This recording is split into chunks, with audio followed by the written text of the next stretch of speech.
Hi friends, நம்ம கோபிச்செட்டிப்பாளையத்தில் animals exhibition வச்சுருக்காங்க. இது எங்கே இருக்குதுன்னு பார்த்தீங்கன்னா கோபிஸ் கிச்சன் பக்கத்தில் இருக்குது. ஸோ வாங்க உள்ளே எப்படி இருக்குதுன்னு போய் பார்க்கலாம். உள்ளே போன உடனே பார்த்தீங்கன்னா அந்த அனிமல்ஸோட பொம்மைங்களெல்லாம் வச்சுருந்தாங்க. அந்த லைட் செட்டிங்ஸோட மரம் எல்லாம் பார்க்குறக்கே ரொம்ப நல்லா இருந்துச்சு. சவுண்டு கூட அனிமல்ஸோட சவுண்டை வச்சுருந்தாங்க. ஸோ அதை கேட்கும்போது ரொம்ப த்ரில்லிங்காகவே இருந்துச்சு.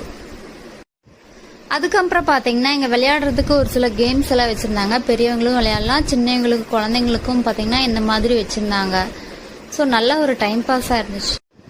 அப்புறம் பார்த்தீங்கன்னா பேய் வீடுன்னு சொல்லி ஒரு த்ரில்லிங் ஷோ இருந்துச்சு. நாங்கள் போகும்போது கூட்டம் அதிகமாக இல்லை. ஸோ நீங்கள் குழந்தைங்கள ஃப்ரீயாக கூட்டிகிட்டு போயிட்டு வரலாம். ஸோ நல்லா ஜாலியாக என்ஜாய் பண்ணுவாங்க. ஸ்நாக்ஸ் ஐட்டம்ஸ் கூட இருக்குது. ஸோ நீங்கள் பார்த்துட்டு ஸ்நாக்ஸ் எல்லாம் சாப்பிட்டு டைம் பாஸ் பண்ணிட்டு வரலாம். வெனஸ்டேவோட இது முடிஞ்சுது. ஸோ ஃப்ரீயாக இருக்கும்போது போயிட்டு வரலாம்.